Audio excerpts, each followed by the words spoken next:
Good evening, Miami and the world. We have a very rainy evening today, Sunday, August 28th? No, August 30th. Day 7 of practicing the Secret Sauce International Summit presentation. The title you already know. Who's the hero? Who's the hero in your life? Who's that hero that practices imagination, intuition, memory, will, reasoning, and perception? Perhaps what I'm going to share here has nothing to do with the life that you have led, since I am from the old days. But it's not the experience, it's how to overcome any kind of hardship, any kind of experience by practicing these 6 superpowers. So let me share with you some recollections and see if you can identify where the 6 superpowers were applied. At 5 years old, cruising in the 500 1958 Fairlane Ford, 2-door, blue and white, with her parents and her sister in the back seat. Parents in the front, sister in the back seat. Visiting relatives like grandparents, uncles and aunts for Noche Buena, and outings to the beach for 3 months, like Varadero, Santa Maria del Mar, Jarabacoa, Guanabo, and many, many more places. Cruising the island from west to east throughout the year, and life was fun and full of affluence. Then 1959 hits, and the mother decides to get passports within 3 or 4 months after the regime change. But leaving the island is not the plan that takes place. The family of 4 endures communism for 7 years. What was it like? Private education left the country. The nuns and the priests were asked to leave Cuba. The education took place at home with a tutor for the next 3 years. And by the time that the 5-year-old was 9, she entered 4th grade. And her sister entered kindergarten. And it wasn't easy. The school situation was not easy. It was all indoctrination, public education, a new clash in culture. But it couldn't be avoided. Either we went to school or we didn't get shoes. That's the way that it worked with the government. If you want your daughter to get shoes, she has to go to school. And life went on for 7 years until the freedom of the father is questioned. They ask him to join the Communist Party, which he's not about to do. So people that stay in the island, that don't join in 1966, would have to go to a concentration camp to do hard labor in agriculture. So the family opted for leaving the country, and that happened in February of 1967. We took a flight with 2 stops before the destination to Barajas, Madrid, Spain. The flight lasted 21 hours, and by the time that we got to Azores Islands in Portugal, it was 6 in the morning of the following day. And there was waiting for us a beautiful breakfast of bacon and eggs, but the entire plane was full of Cuban exiles who had been eating eggs and green pea soup for the past 7 years. So at the sight of the fried eggs and bacon, they look the other way. The parents of the girls say, have at least the bread, because we don't know where the next meal is going to come from. You see, in 1967, any Cubans that left the island could not bring out any money, any cash, any checks, any bank accounts. You only left with your clothes and luggage of 6 changes. As we finished eating the breakfast, we proceeded outside to board the airplane again, and we noticed little shops with stationery, pens, keychains, wallets.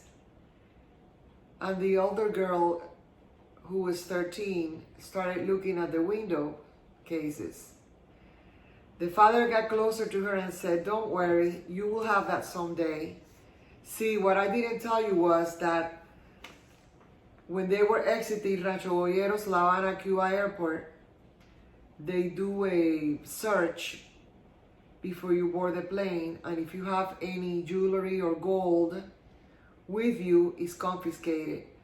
Well, she happened to have a pen, fountain pen, with a 22 karat point, and that was confiscated. But to her, freedom,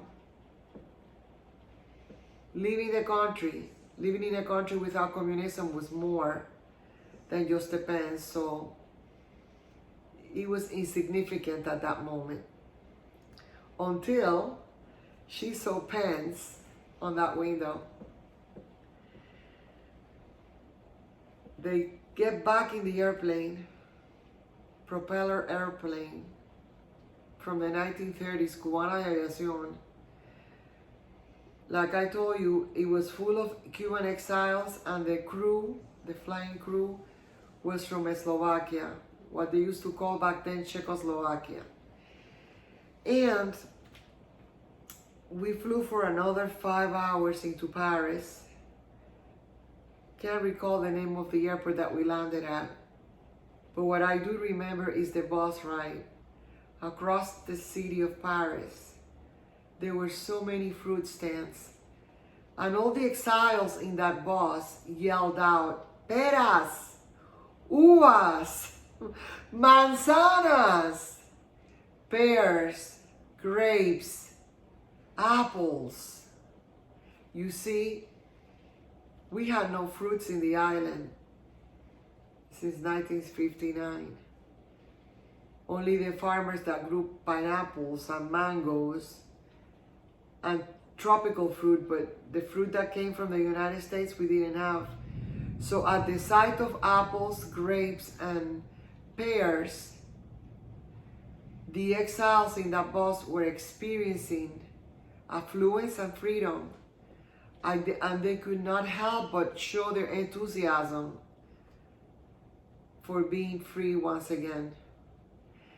So we get to the airport, and we come off the bus, and the father tells the older girl, go get a cart for the luggage. This is too much to carry. She looks inside the airport. She tries to pull a cart when she realizes she needs coins to get the car released. So she comes outside and says, Dad, we need coins for the car. There's no way. And then a French lady boards a taxi in front of her, and the cart that she had been using is now free. So I signaled to my dad, and he got the cart and he put all the groceries in. Mind you, he had a bag full of sandwiches, ham and cheese sandwiches on Kaiser rolls that he had carefully packed the last hour of the flight, when this beautiful blonde, blue-eyed flight attendant,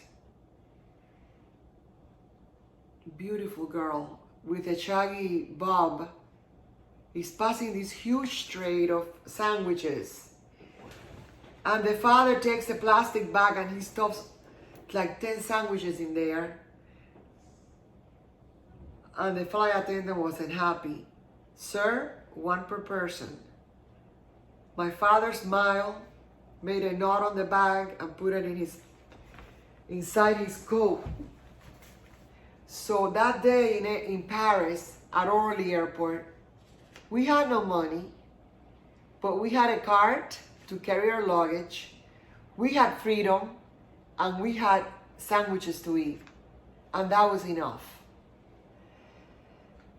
The next flight to Madrid, Spain took place around 12:30, 1 o'clock in the morning of the following day. And we landed within an hour in Madrid, exited the plane, and started to walk inside the airport. As we approached a gentleman that hugged the father, the older girl saw how the man put a $5 bill inside his left pocket on the coat. And she smiled, for they didn't bring any money out of Cuba. What are the odds that you're going to run into someone that you know? It happened that the man was a friend of the father's father.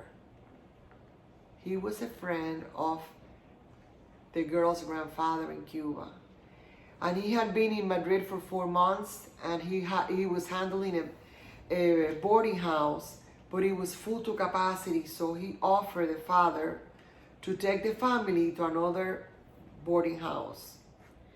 Another friend of the father comes and says, come on, I can find you a job working in a grocery store. You're going to unload the truck. You can start tomorrow. Let me take you to my house for a couple of hours to have hors d'oeuvres and celebrate your freedom. And the 4 of us went with him and met his wife, and we visited for like 2 hours, from 3 to 5 in the morning of that same night. And we went to the boarding house. The girls and the mother stayed there.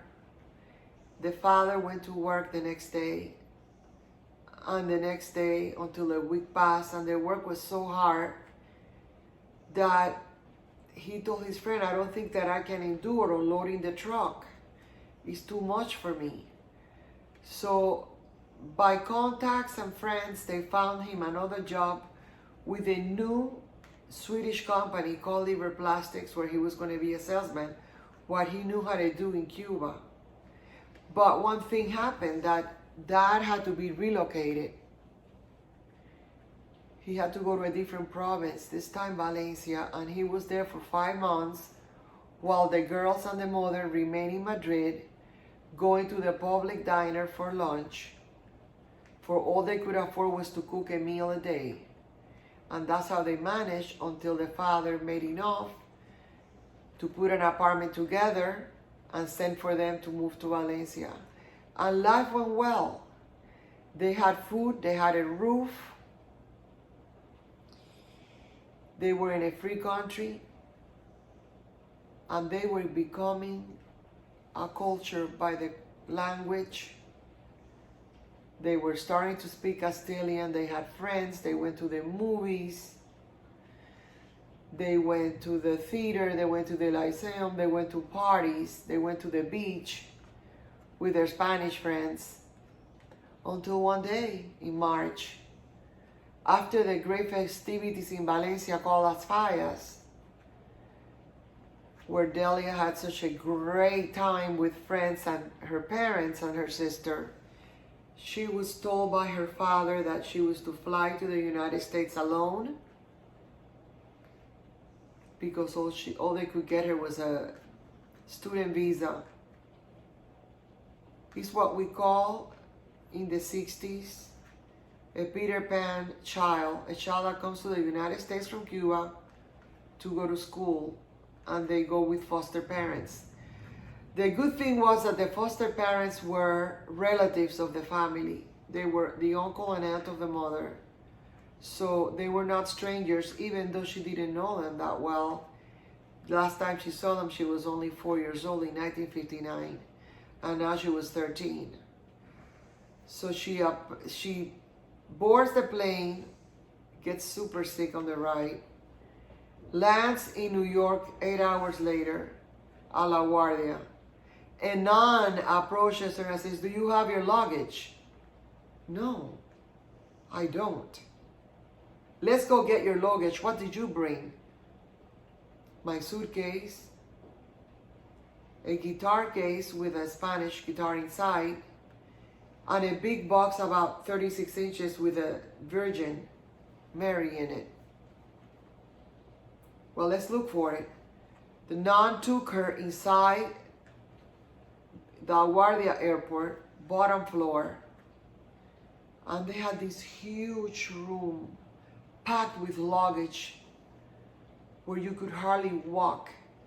Back then they didn't have rotatory belts to put the luggage on, where the passenger stay in one place and the luggage moved around until the passenger would find their suitcase.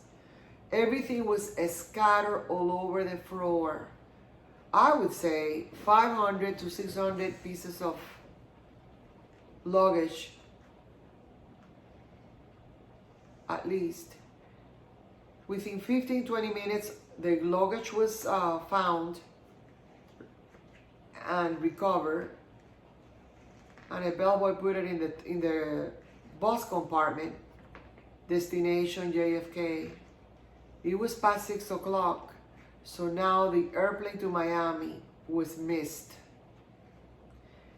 And the 14-year-old wait at the airport lobby, which was like isolated, desolated. Nobody was there but one bartender in this beautiful Italian style bar, all made out of wood and brass and stainless steel.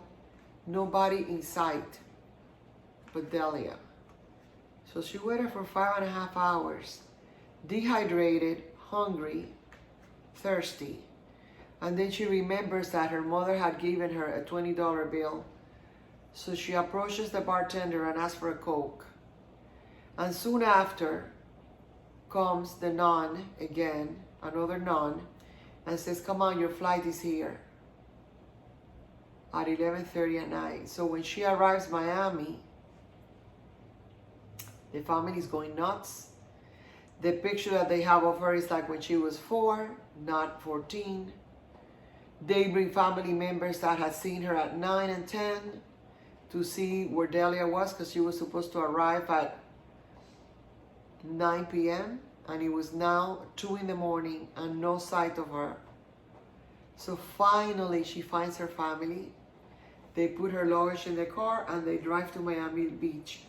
The ride was magical, going through that 36 expressway with all the lights crossing from Miami to Miami Beach. She felt in Wonderland. The next day was all business, getting all the records ready to enter school, and she started public education in 8th grade at the age of 14.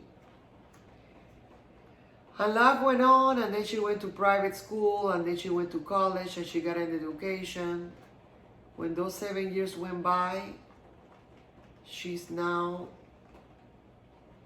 about 21. She decides to take two more years of college and become a teacher. And she does, and when she graduates, she also marries. 5 years later, they go to Europe on her husband's assignment from the army.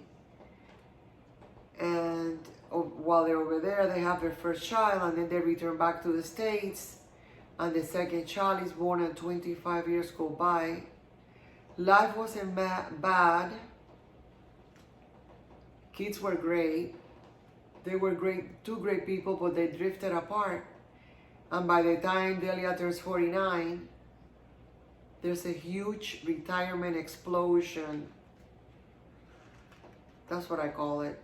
What happened was the marriage exploded into a divorce. And Delia said, okay, it's great to be an educator. It's great to be a mother of two. It's great to be a good daughter, a good sister, and a good friend. But there's more to life than settling to be an ex-wife for the rest of my life. So after talking to a few family members over sushi, they recommend go online. There's so many Christian sites. Find yourself companion. And she proceeds to look and she takes the personality test that they require. To her surprise, she didn't find a husband, but she found networking. She found a networking company through a friend that she met online, and she did the company for a year. Had no idea how this was done, but she fell in love with the personal growth and development and all the exotic trips that they took around the world. Puerto Rico, Canada, Cancun, Mexico were 3 of them. And that's thundering outside. And to finish the story, I want to say that in 2017, when I retired early in 2012.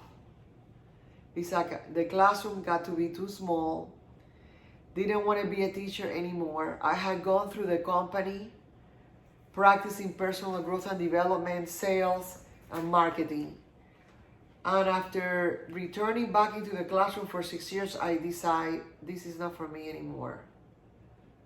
There's more to life than just this. Let me retire and see what I can do. And 2 months later, she found her second company, worked very hard at this company, learned a lot and passed a lot of product out, helped a lot of people create their business. However, she didn't make the $1 million there either. The company closed in 2015 and she went to a third company with a friend from Bima. And she was there for 2 years as a consumer and doing a little bit of marketing, because from 2012 to 2017, she took care of her 2 grandchildren full time, 12 hours a day. So networking was an hour a day when the kids took a nap. She had a couple of people that had joined her as customers, and that's where it ended. In 2017, she meets her husband, who was a friend of a cousin. He had been a customer and affiliate at the previous company, but decided not to do the business, donated the product, and disappeared for 6 years. And in 2017, he reappears in Delia's life. And they go out to the Keys, and they never separated. And it ended up in a wedding in June of 2017. And by that time, Delia's friend from the company in 2005 is calling her and telling her, let's join this team and this company together. This is the way to go. And she goes into her coffee company with her friend. And life is good. And for the first time in her life, she enrolls, without helping anyone, 25 people as customers and 2 affiliates, just by doing the videos and answering Messenger and calls. And she's happy, but then her friend decides that the company is not for her. She moves to the present company that we're in, and Delia says, well, I am not letting my upline go. I will stay in the coffee company, but I'm also doing her new company because I need her support. I need her love. I need her expertise. I need her on my daily life so I can continue building my business. And as she goes and opens up an account with the new company, she meets, through Sharon Gist, Rhonda Burr Parker. And she also meets Rhonda's upline, Sean G. Murphy. What has happened since that time is that she also Zoomed with Sean and Rhonda and got lots of training from Sean, Rhonda, and Angel. she joined the morning calls, and now her husband and Delia do these calls every morning. These calls where we practice what goes in our heads that doesn't serve us, what are the things that propel our business forward, how to create a future of our imagination and make it real, sales techniques, marketing techniques, what is your inner talk that is affecting you, that doesn't let you move the business, what are the things that you're doing.